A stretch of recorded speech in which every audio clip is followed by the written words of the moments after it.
¿Tiene una idea o proyecto y necesita que muchas personas lo vean y lo escuchen?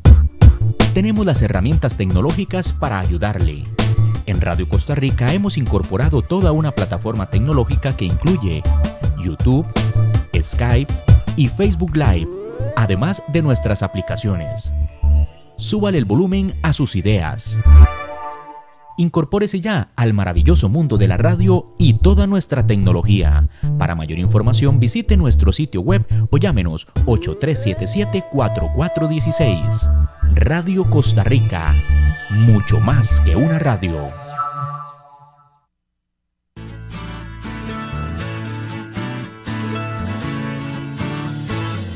Ya inicia Hablemos de Obesidad y Salud. Entrevistas, mensajes, historias de vida, reportajes, recomendaciones y mucho más. Póngase cómodo. Ya iniciamos.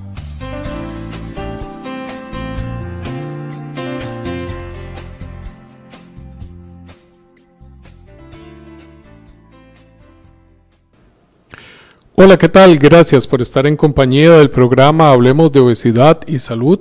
Hoy tenemos un programa cargado de información. Hoy nos va a acompañar la doctora Laura Olate, médico especialista en medicina en endocrinología. Ella va a estar conversando con nosotros sobre lo que es la obesidad y los problemas del sistema endocrino. Invitándole para que siga nuestras redes sociales, aparecemos como Hablemos de Obesidad y Salud, tanto en Facebook como en YouTube. Ahí están todos los programas que hemos generado a lo largo de todos estos años que hemos estado al aire. Tenemos mucha información ahí relevante y relacionada siempre con el tema de la obesidad. También puede seguirnos en Instagram, aparecemos como Obesidad y Salud CR. Así es como aparecemos. Recordarles también que Hablemos de Obesidad y Salud es un programa de la Asociación Lucha contra la Obesidad.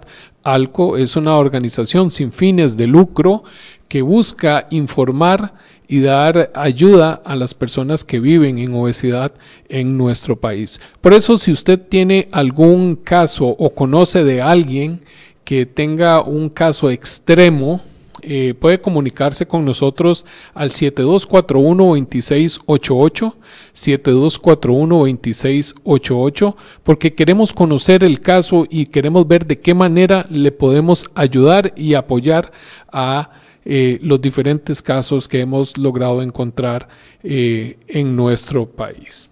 Muy bien.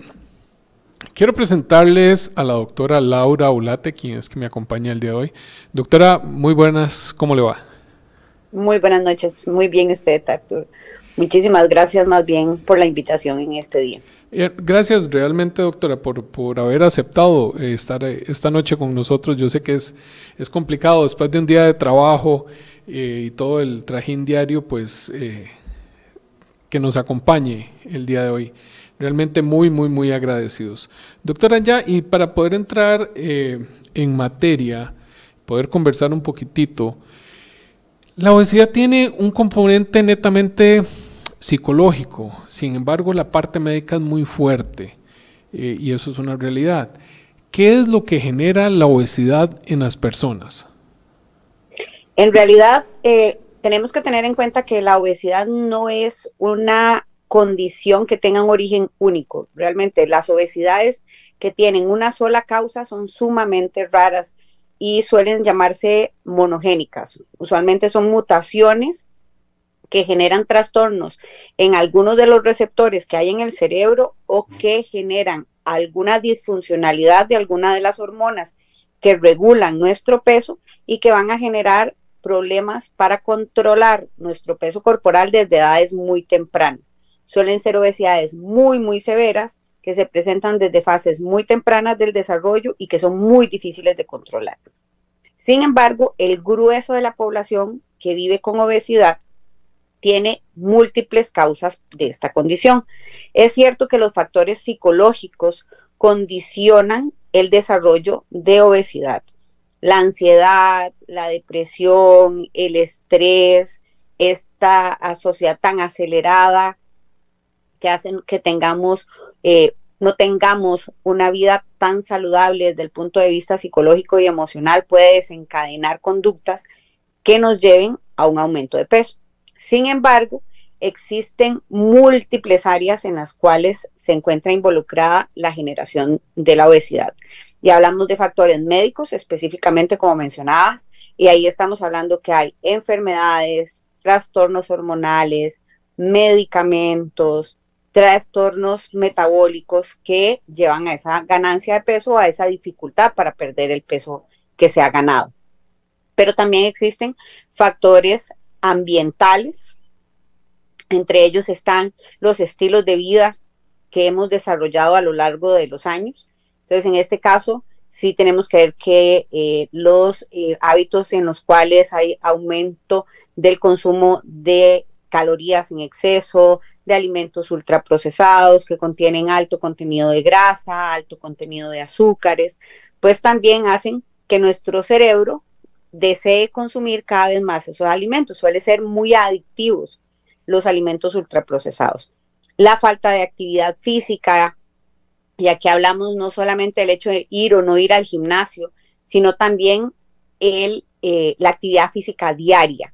El hecho de que muchas personas pasan sentadas frente a una computadora trabajando 8 horas diarias, que el teletrabajo ha hecho que ni siquiera vayamos a salir de nuestras casas para hacer algún tipo de actividad.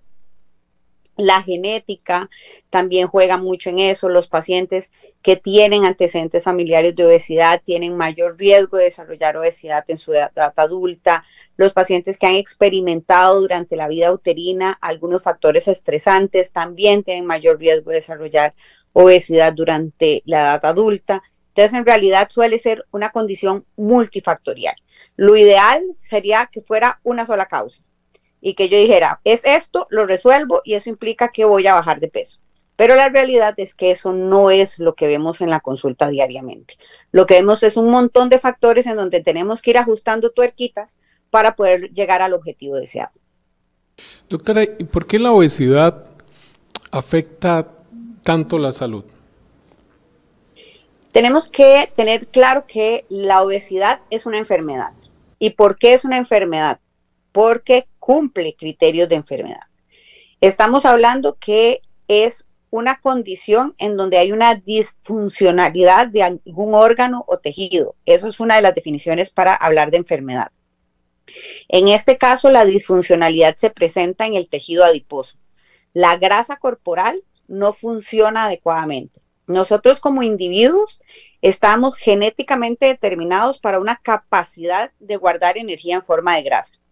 Pero una vez que llegamos a esa capacidad, el tejido adiposo deja de funcionar adecuadamente y se empieza como a, tal vez se me fue la palabra, pero es como de exceso a diseminarse ese tejido adiposo hacia otros órganos que normalmente no deberían tener tejido adiposo, como a desbordarse, quizás es la palabra. Ese desbordamiento hace que la grasa se meta en el hígado, se meta en el páncreas, se meta en el corazón, se meta en los vasos sanguíneos, en donde normalmente no debería estar.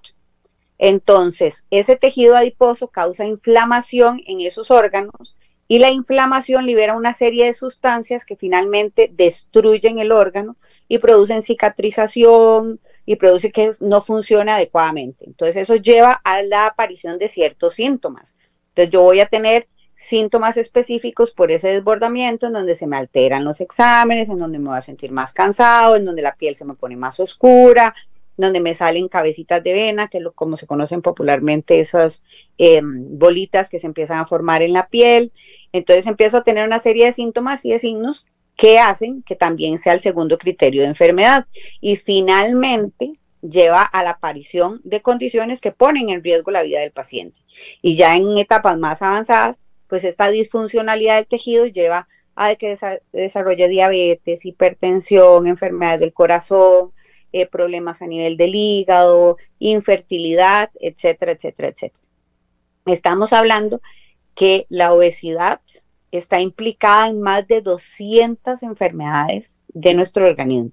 Entonces, no solamente es una enfermedad por sí misma, sino que además es una condición que predispone a la aparición de una serie de condiciones que producen no solamente deterioro de mi calidad de vida, sino también disminución de mi pronóstico de vida.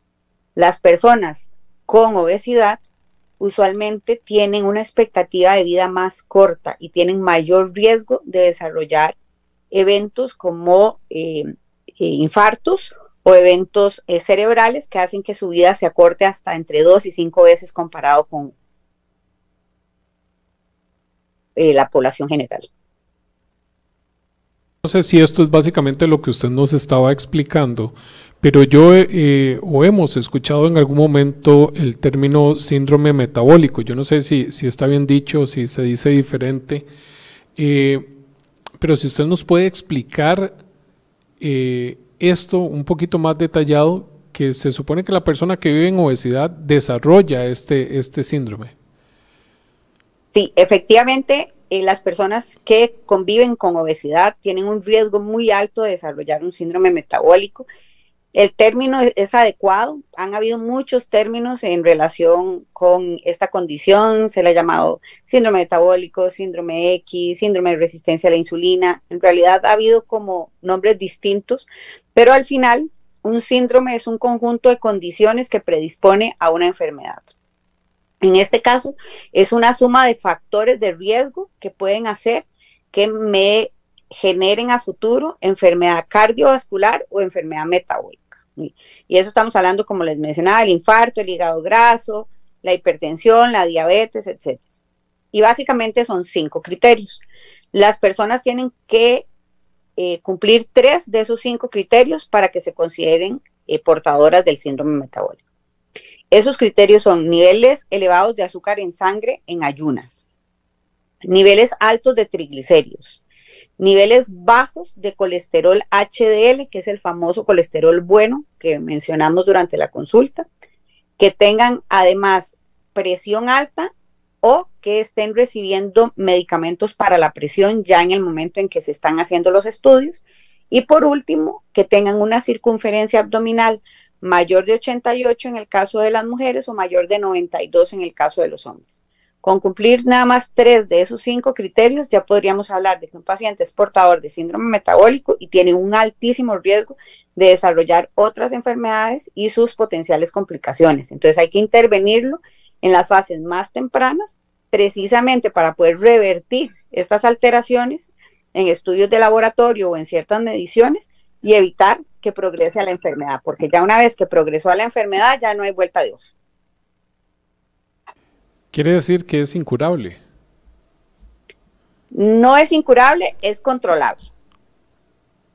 Pero, digamos, como no es una enfermedad, no podemos hablar de que sea curable, porque no es una enfermedad, sino que es una condición de factores de riesgo que pueden predisponer a una enfermedad. Ok. Doctora, ahora usted hablaba que uno de estos factores es niveles elevados de glicemia o de glucosa en sangre en ayunas. Básicamente yo creo que ahí estamos hablando de diabetes. Hablando precisamente de la diabetes, que afecta mayormente diabetes de tipo 2 a las personas que viven en obesidad, ¿por qué la persona que vive en obesidad desarrolla la diabetes? ¿Qué es lo que pasa médicamente que se desarrolla la diabetes? Bueno, primero, como para hacer una aclaración en cuanto a lo que es el síndrome metabólico, el criterio de glucosa alta en ayunas no es un criterio de diabetes, sino que es glucosa por encima de 100, básicamente. Y para hacer diagnóstico de diabetes debería ser una glicemia mayor a 126. Entonces, no necesariamente tengo que tener diabetes cuando mi glucosa en sangre está elevada. En cuanto a lo que es diabetes y obesidad específicamente, sí, la diabetes tipo 2 es la enfermedad más prevalente a nivel mundial en cuanto a lo que estamos hablando de los tipos de diabetes específicamente. Tiene una relación muy cercana con lo que es la obesidad y se debe principalmente a una serie de alteraciones en cuanto a diferentes órganos y tejidos. Entonces, se habla actualmente que existen como 13 sistemas distintos que están relacionados a ese desequilibrio en lo que es el control del azúcar en sangre. Sin embargo, el punto inicial suele ser resistencia a la insulina. Y la resistencia a la insulina suele desencadenarse usualmente por un factor de predisposición genética al que se le suma la disfunción del tejido adiposo. Entonces, cuando hay ese exceso de grasa a nivel del tejido adiposo y esta grasa es disfuncional, genera inflamación.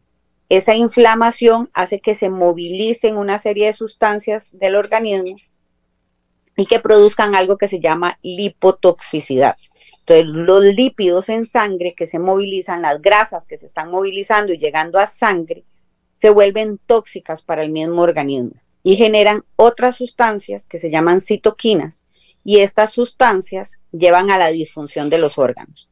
Entre los primeros órganos que sufren disfunción está el páncreas. En este se mete la grasa, se inflama, las mismas citoquinas lo generan y hace que las células que produzcan insulina no se acoplen adecuadamente a los niveles de glucosa. Entonces, en fases iniciales, lo que ocurre es que mi organismo produce mucha insulina para tratar de tener el azúcar dentro de lo normal debido a esa resistencia que se genera por todo el descontrol que les acabo de mencionar, pero no logra sostener ese exceso de producción de insulina de manera indefinida.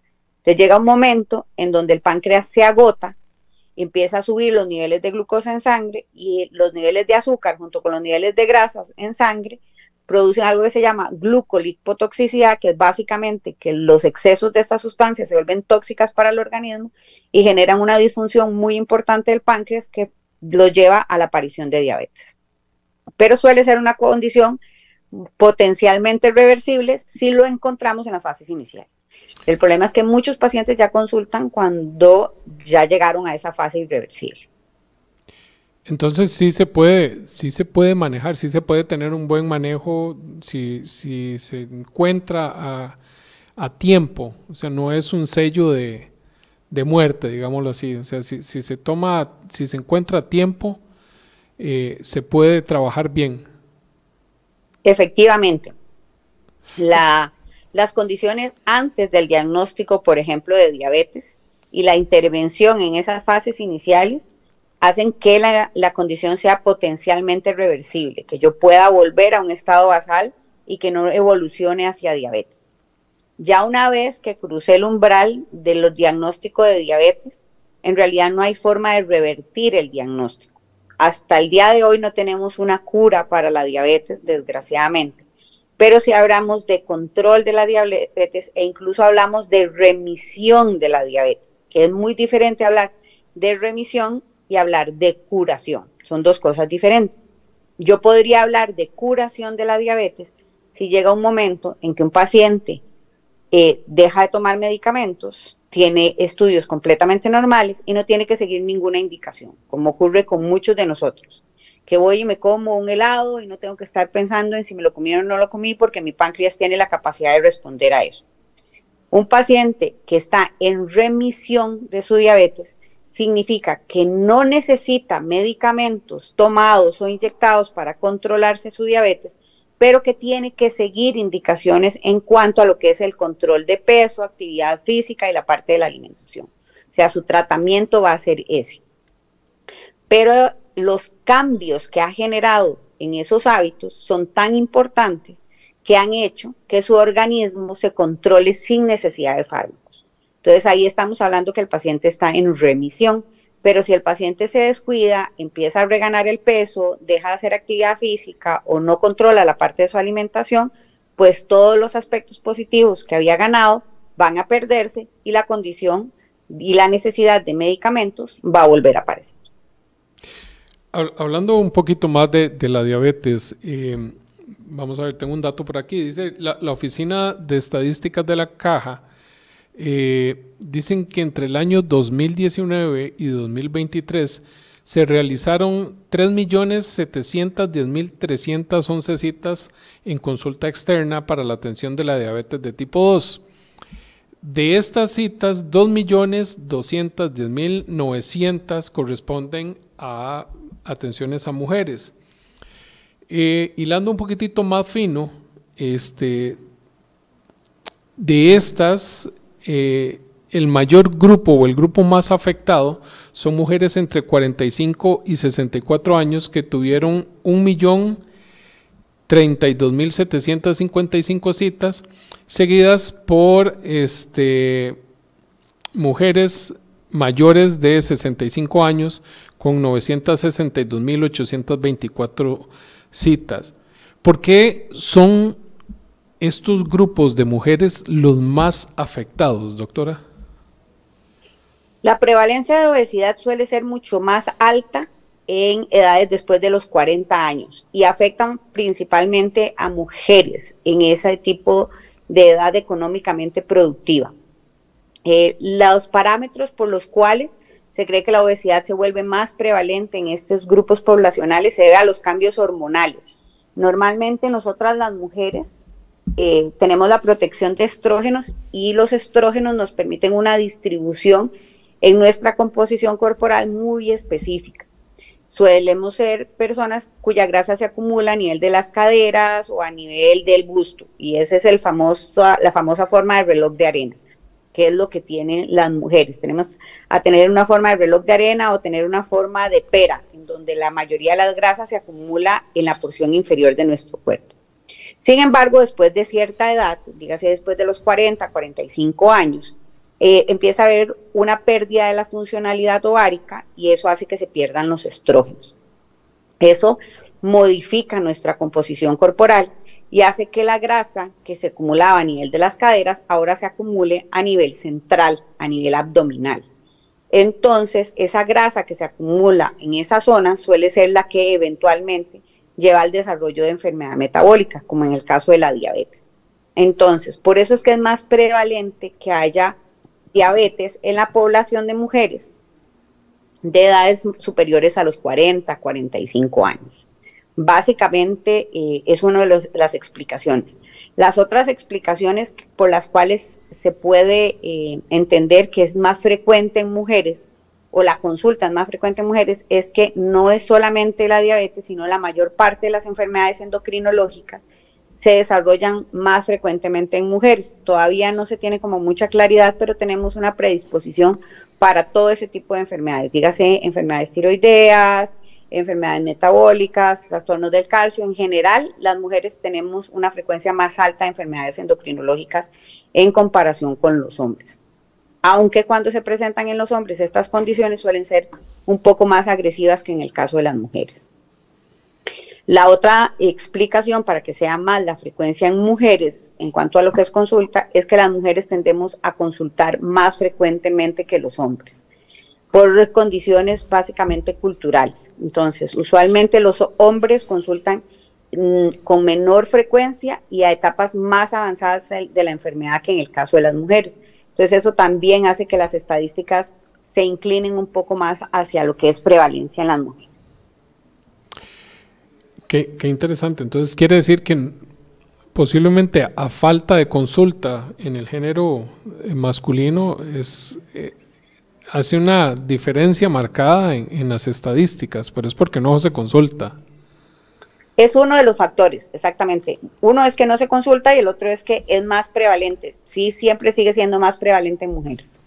Ahora, doctora, aunque la diferencia en cuanto a diabetes no suele ser tan marcada. En otro tipo de enfermedades, como la enfermedad tiroidea, por ejemplo, por cada 10 mujeres que se presentan a la consulta por enfermedades de la tiroides hay un hombre.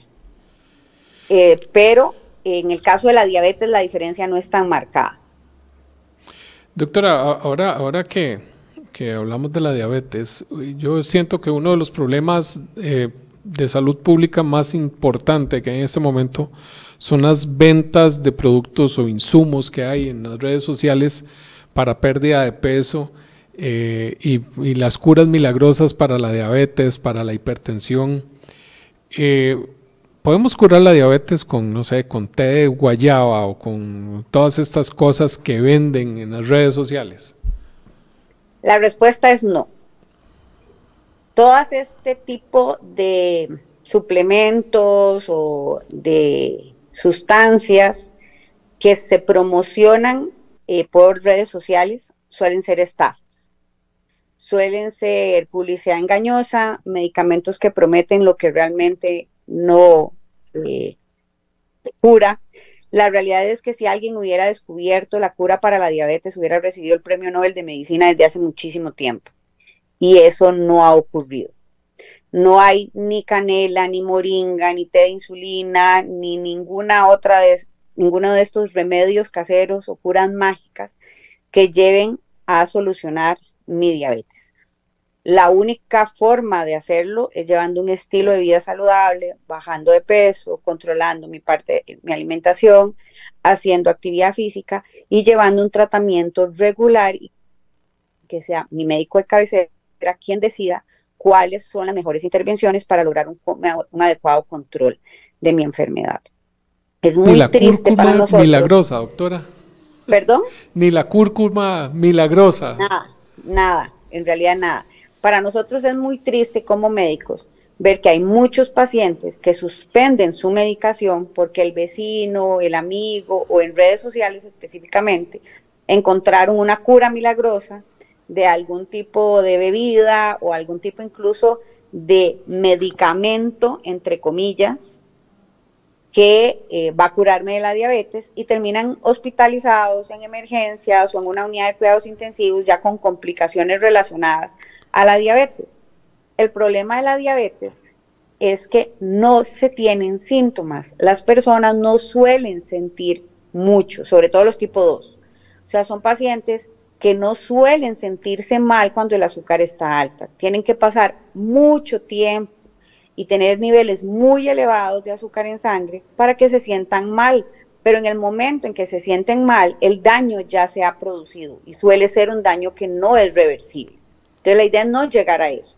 Entonces muchas veces cuando un paciente suspende la medicación y empieza a tomar esto, como decías, cúrcuma, moringa, té de insulina, etcétera, y no se siente mal. Entonces ellos lo que dicen es que está generando el mismo efecto que el medicamento que estaban tomando por prescripción de un médico, y la realidad es que eso no está ocurriendo. Doctora, yo personalmente fui víctima de uno de estas promociones de productos milagrosos. Hace un par de años, 2, 3 años, utilizaron mi imagen para promocionar precisamente un producto natural para curar la diabetes. Entonces, para que tengan una idea de a qué punto pueden llegar, no soy la única persona a la que han utilizado su imagen para promocionar y vender una mentira. Entonces tengan muchísimo cuidado en ese aspecto. Han habido muchas personas del ámbito de la farándula, hemos habido muchos médicos, no solamente a nivel nacional, sino incluso médicos a nivel internacional, cuya imagen ha sido utilizada para vender una falsa cura, y entonces realmente averigüen muy bien si lo que están viendo en internet es cierto, porque desgraciadamente la gran mayoría es falso. Doctora, aquí, bueno, doña Carolina Caballero dice, saludos, buenas noches, don Manuel de Jesús, bueno, no puedo ver el apellido porque me entra cortado, dice, gracias por informarnos, y don Manuel también pregunta, ¿puede referirse, nos va a sacar un poquitito del tema, pero bueno, dice, ¿puede referirse a la limpieza de 5 días de zanahoria o la de aceite de oliva con toronja para botar piedras de la vesícula? No, bueno, ese no es un tema que me atañe muchísimo. Yo soy endocrinóloga. Las piedras en la vesícula es un tema más de gastroenterología y más un tema quirúrgico. Sin embargo, le puedo asegurar con toda certeza que ninguno de esos remedios sirve para destruir o para eliminar las piedras en la vesícula. Una vez formadas las piedras en la vesícula, estas pueden salir por 2 formas. O salen por el conducto biliar hacia el intestino, con el riesgo de que se puedan quedar ahí pegaditas y producir otros problemas de salud, o se extraen de manera quirúrgica. Pero ninguno de estos remedios caseros van a eliminar ese tipo de piedras, ni esas, ni en los riñones, ni en ninguna otra parte, y más bien puede ser muy contraproducente prolongar un tratamiento médico o diferir un tratamiento médico durante mucho tiempo para tratar de resolverlo con este tipo de remedios. Lastimosamente yo no le digo a usted que la zanahoria y no recuerdo que otros productos no sean saludables, por supuesto, o sea, son sustancias que son antioxidantes, que pueden reducir inflamación, pero específicamente para desintegrar piedras en la vesícula no funciona. Doctora, ya que estamos hablando de milagros, Hace unos días veía un gel mágico, un gel milagroso, quemagrasa, que se supone que las personas se lo ponen, lo frotan en el abdomen y esto le va a quemar la grasa y lo va a hacer perder esa circunferencia para no llegar a ese síndrome metabólico. ¿Se puede quemar la grasa así solo en una parte del cuerpo? No, lastimosamente no, volvemos a lo mismo. Son promesas que no tienen base científica, que no tienen una justificación real. Tenemos que recordar, vean, la grasa está metida dentro de células y no va a salir tan fácilmente de esas células. Las grasas son moléculas muy grandes que necesitan ser desintegradas en moléculas más pequeñas para que puedan salir a la circulación general, para ser metabolizadas o para ser eliminadas. Entonces, ese tipo de remedios que a veces implican colocarse cremas o ponerse unas bandas o pasar por alguna serie de procedimiento con alguna máquina, lo que suele hacer es perder agua. La grasa no se puede sudar, la grasa no atraviesa la piel, la grasa no puede salir de esa manera. Entonces, cuando se ven que pierden centímetros de circunferencia abdominal, lo que se ha visto es que lo que pierden es agua y por eso rápidamente vuelven a recuperar en algunos días o en algunas semanas, recuperan nuevamente esa circunferencia abdominal y no logran sostenerlo a largo plazo, porque no es grasa lo que se logra eliminar, sino que es agua usualmente con ese tipo de remedios. La única forma de movilizar la grasa corporal es haciendo que se desintegre dentro de las células y que sea metabolizada hacia otros sustancias que pueden ser eliminadas por diferentes vías y diferentes mecanismos de nuestro organismo. Pero esto es muy, muy complejo. Lastimosamente, existe muy poca evidencia en este tipo de procedimientos y usualmente no le dicen al paciente toda la verdad de qué es lo que realmente está ocurriendo. Entonces, el paciente tiene que tener como paciente la responsabilidad de averiguar muy bien con quién están poniendo, a quién le están poniendo su salud, en quién están confiando para llevar a cabo un procedimiento, no solamente porque están haciendo una inversión económica, sino que están haciendo una inversión de salud. Y si las cosas no salen bien, pues lastimosamente después no tenemos a quién reclamarle, porque estas personas y estos procedimientos no están avalados por ninguna agencia reguladora, ni por el Ministerio de Salud, ni por ningún colegio profesional. Entonces, realmente después no tenemos a quién reclamarle por haber confiado en algo que realmente no tiene una base adecuada para asegurarme que realmente voy a tener resultados.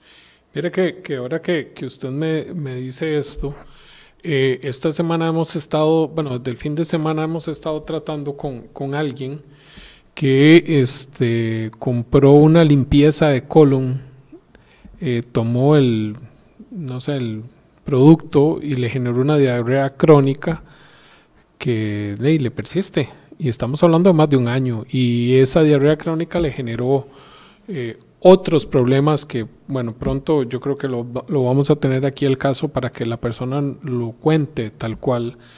Y aquí lo que queda en evidencia es que realmente estos productos que venden en redes sociales no son buenos, o sea, no es un médico quien los está recomendando, no hay una evidencia científica que diga se utilizó en tantas personas y tantas personas tuvieron este efecto adverso. Entonces hay que tener mucho cuidado, realmente hay que tener mucho cuidado, y muchas veces la persona que vive en obesidad por esa desesperación de tratar de salir de donde está, compra lo que sea, sin importar que pone en riesgo su vida. Yo creo que ustedes como médicos, y yo un día esto lo hablaba con alguien, yo le decía, muchas veces las personas van a, no sé, a consultorios médicos y utilizan productos nocivos para la salud, y quien termina resolviendo estos problemas es la caja.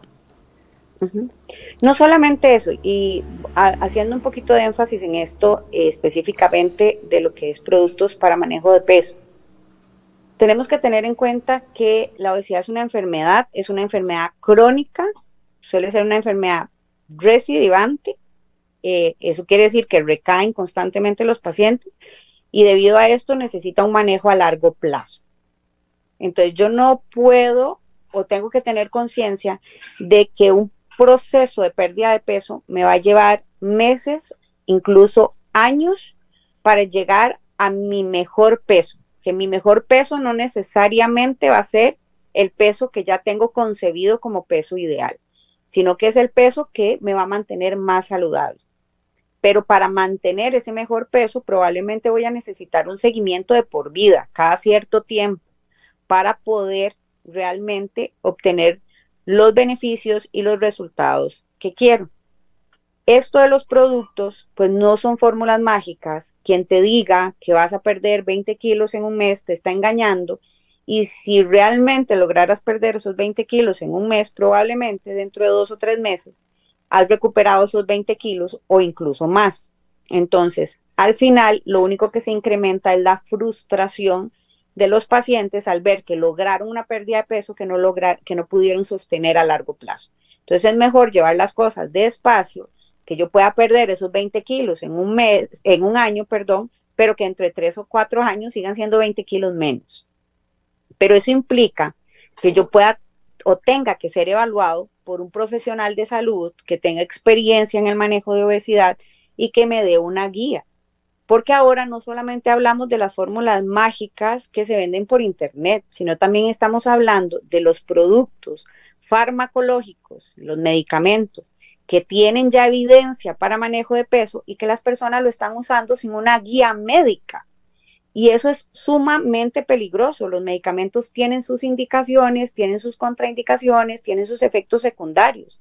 Y hemos visto muchísimos casos de pacientes que han utilizado mal estos fármacos, ya sea porque no son candidatos a usarlo, o porque usaron mal las dosis, o porque tuvieron un efecto secundario que no podían resolver porque no tenían a quién preguntarle, porque fueron y compraron el medicamento a la farmacia y se lo colocaron, y pueden poner en riesgo su vida y su salud. Entonces, siempre es importante, o sea, yo no puedo ir a comprar un medicamento, sea cual sea un suplemento, sea una inyección, sea cualquier cosa, sin haber sido evaluado por un médico, porque lo único que voy a lograr es poner en riesgo mi vida.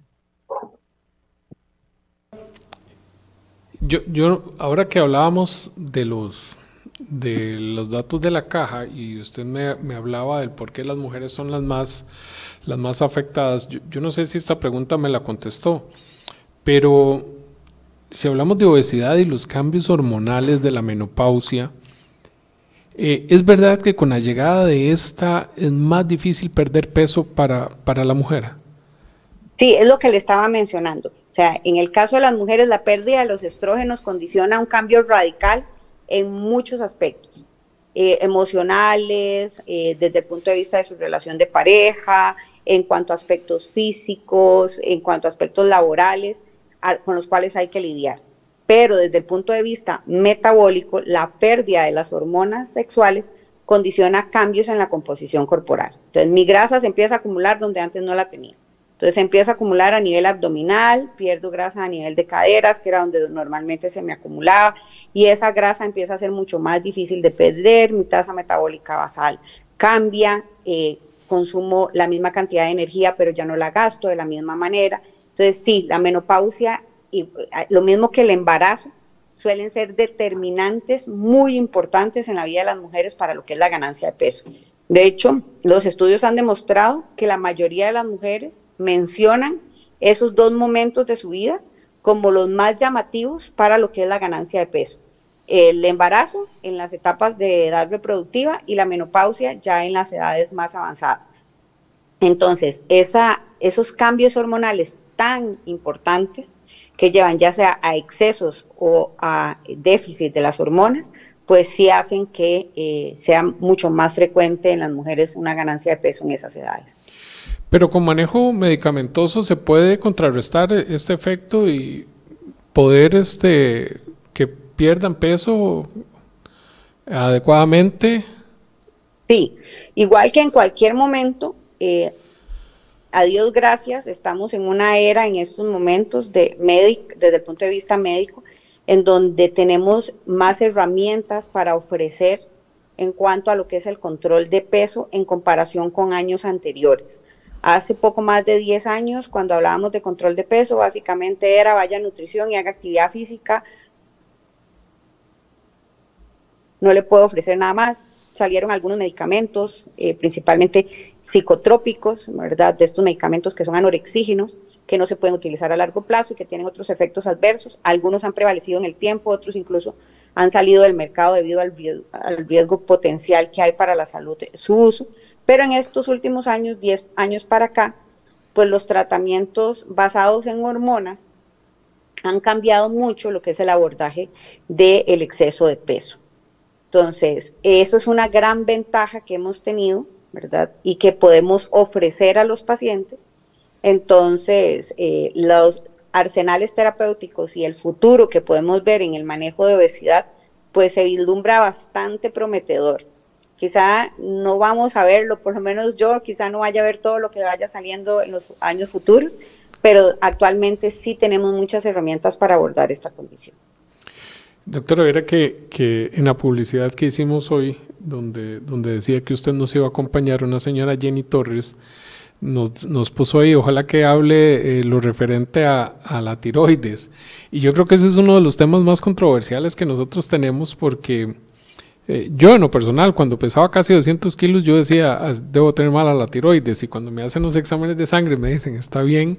Para mí fue un golpe, porque entonces se me cayó la torre de Legos, porque yo decía que mi tiroides era lo que me tenía pesando eso. ¿Puede una persona subir de peso así desproporcionadamente por problemas de tiroides? ¿Cuánto puede afectar la tiroides en el peso? La mala noticia es que el impacto de la tiroides sobre el peso es mínimo.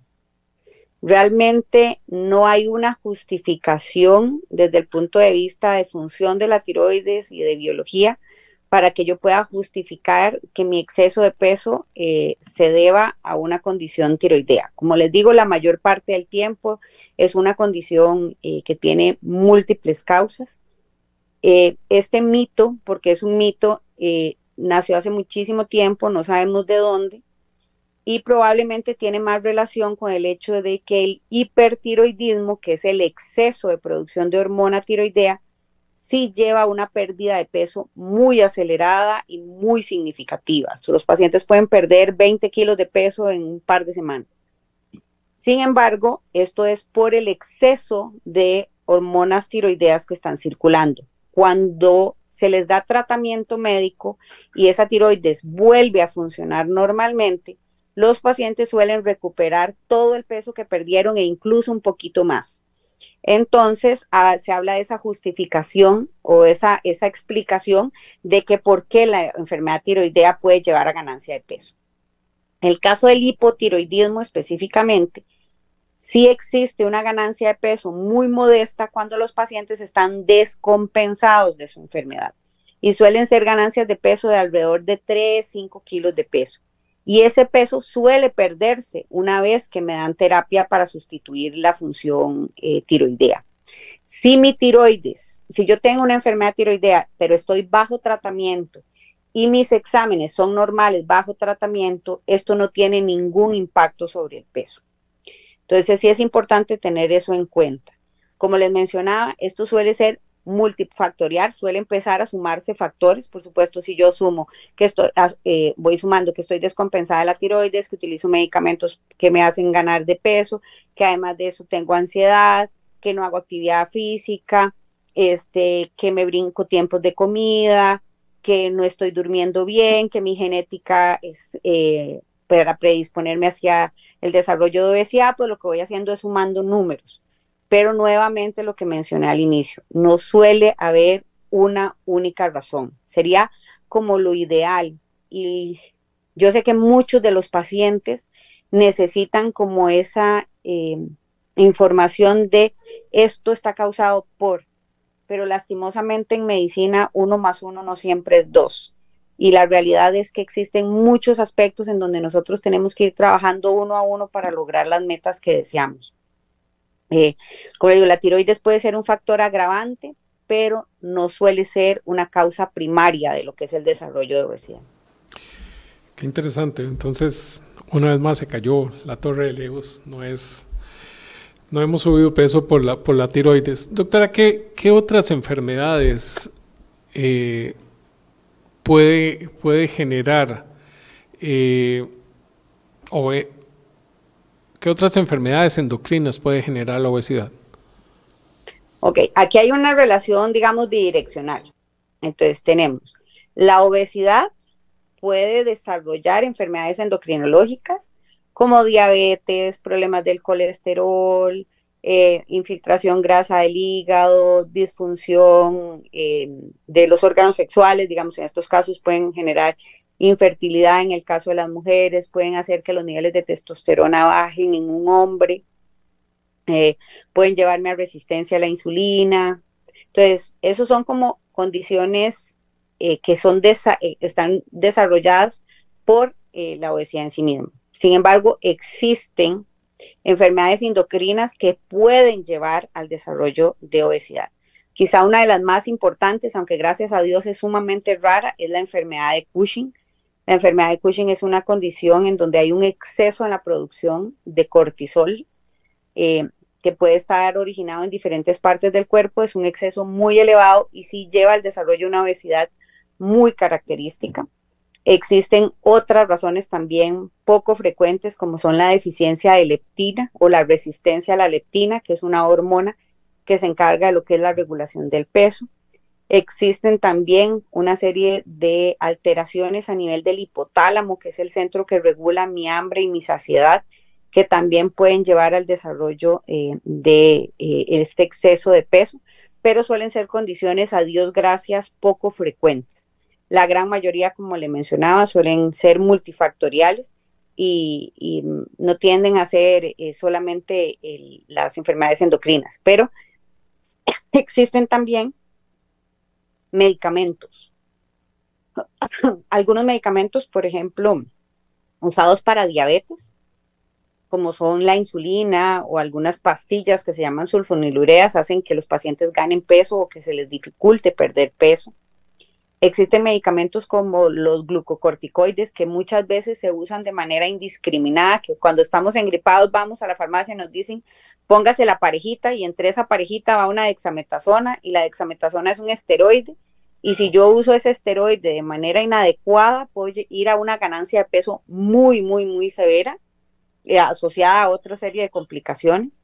A veces medicamentos que se utilizan desde el punto de vista psiquiátrico para manejo de ansiedad, de depresión, de otro tipo de enfermedades mentales, también pueden generar una ganancia de peso muy significativa por problemas en cuanto a la supresión del apetito, hacen que sienta más hambre, hacen que mi tasa metabólica cambie y que yo empiece a ganar muchísimo peso. Entonces, todo eso hay que analizarlo. Al final, el individuo se empieza a ver en cada detalle y se empieza a ver cuáles son las cosas que podemos cambiar. Hay cosas que podemos modificar, hay cosas que nos va a tomar más tiempo modificar, que no lo vamos a poder hacer tan rápido como en una primera consulta. Y hay cosas que no vamos a poder modificar nunca. Yo no puedo modificar nunca la genética de un paciente. Tengo que trabajar sobre esa genética que ya el paciente tiene. Pero sí puedo modificar otros factores en cuanto a tratamientos farmacológicos, en cuanto a estilos de vida, en cuanto a patrones del sueño, en cuanto a niveles de estrés, que hagan que esa genética no lo impacte tanto. Entonces, al final es como un juego de ajedrez. Es ir moviendo una ficha sobre otra e ir analizando qué me está devolviendo mi cuerpo para poder ganarle esta partida. Doctora, tengo una pregunta aquí que hace el señor Winston Ramírez. Dice, hola, buenas noches. ¿Existe como un 1, 2, 3 de los pasos a seguir para iniciar en la reducción de la obesidad, para la prevención? Es difícil poderle decir 1, 2, 3. porque eso depende muchísimo, o por lo menos en mi caso, va a depender muchísimo de a quién tenga enfrente, cuál es el paciente que tengo ahí para poder analizar. Un 2-3 es básicamente hablar de las 4 grandes esferas en el manejo de la obesidad. Entonces, en este tipo de cosas estamos hablando de que lo que tengo que hacer es analizar cuál es mi patrón nutricional, cuánta actividad física estoy realizando por semana, cuáles son las enfermedades que me está causando la obesidad o cuáles son las condiciones que están agravándome la obesidad, y finalmente aspectos psicológicos y de familia.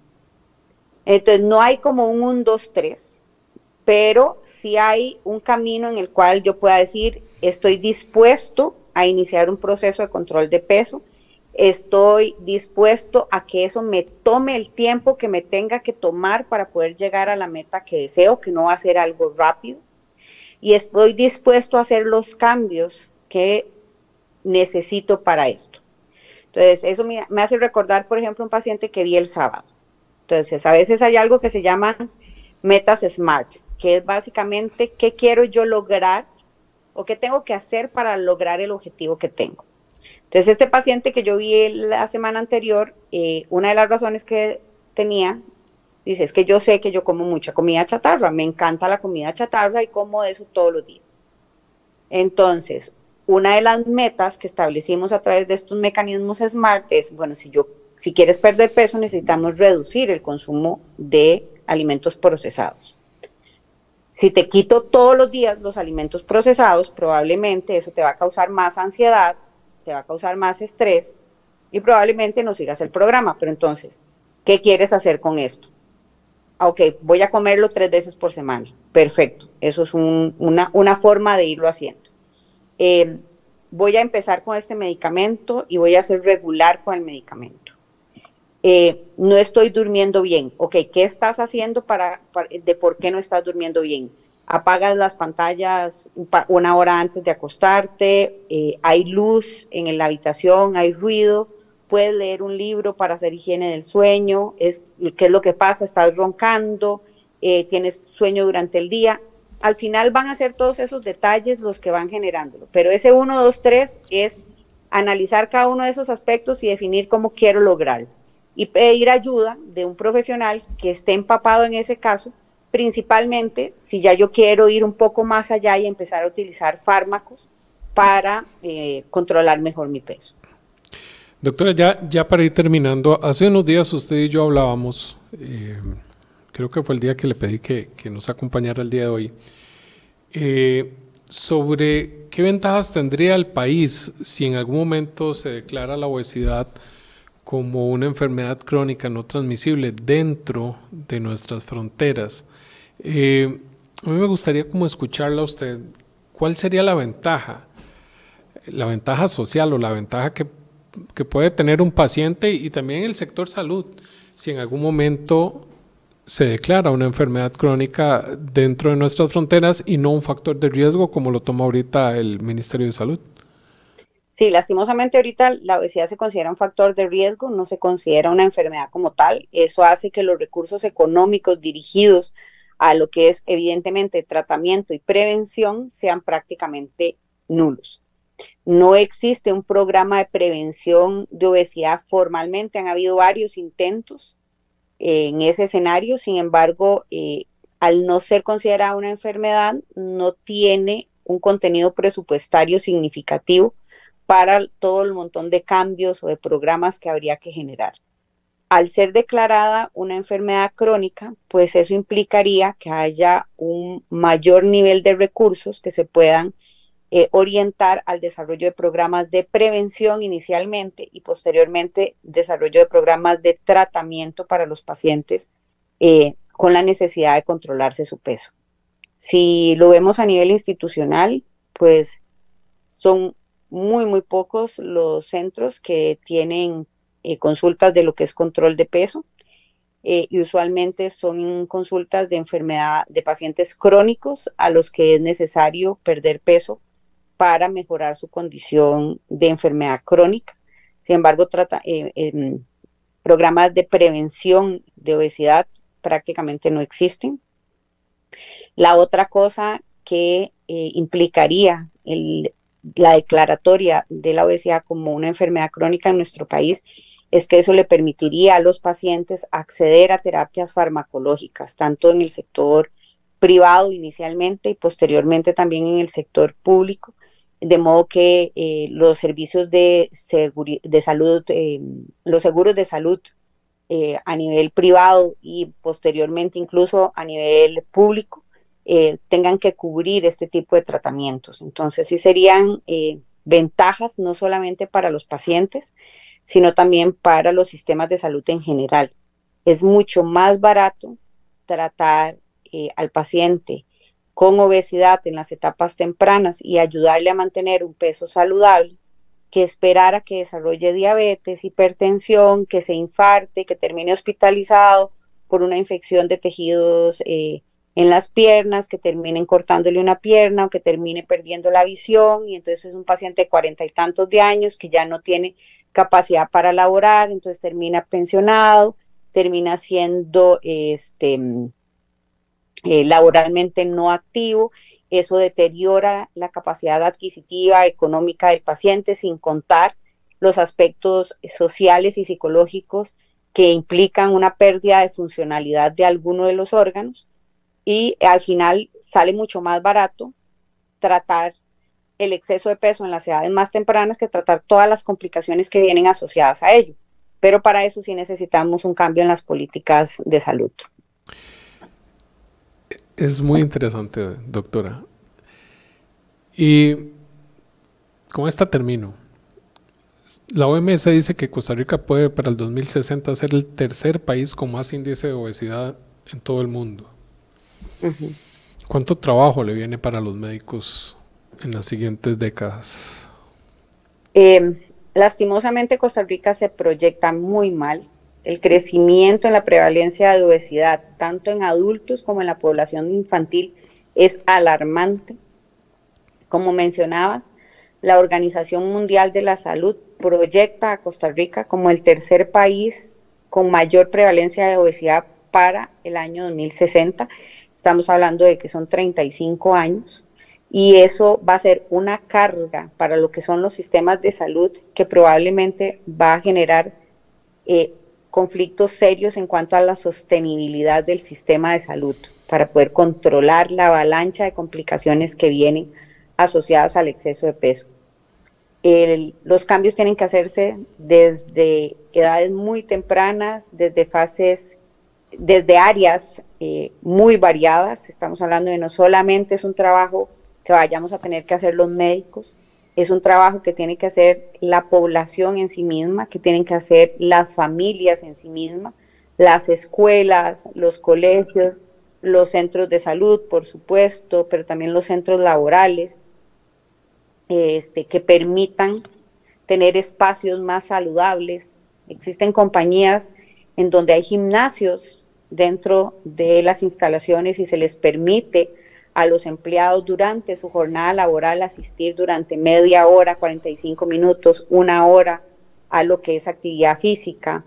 Hay empresas que hacen actividades lúdicas para mejorar el estado emocional de sus pacientes, de sus colaboradores, o que tienen una nutricionista de planta que supervisa cuáles son los alimentos que hay a nivel del comedor. E incluso hay compañías que dan facilidades a sus empleados para que puedan asistir a consultas médicas de manera subsidiada. Entonces, hay muchas cosas que se pueden hacer, pero estamos hablando de que tiene que haber tanta voluntad política como involucramiento del sector público, como en educación, como cultura, como el área de la caja. No es solo un trabajo nuestro, es un trabajo en conjunto de todos los actores sociales para poder llevar este barco a buen puerto. Doctora, muchas gracias por habernos acompañado el día de hoy. Realmente muy enriquecedor escuchar todo lo que usted nos ha contado. Dejándole abiertas las puertas de Hablemos de Obesidad y Salud. Ojalá que pronto pueda estar aquí en nuestros estudios. Y de verdad que muchas gracias por todo lo que ha compartido con nosotros hoy. Muchísimas gracias a ustedes por la invitación.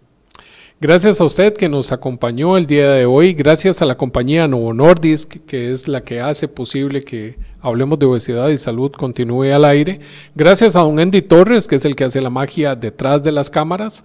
Nos vemos la próxima semana en un programa más de Hablemos de Obesidad y Salud. Que el Señor los bendiga y que tengan una gran semana.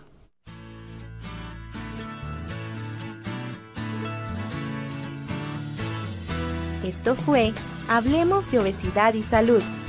Te esperamos en nuestro próximo programa con más información.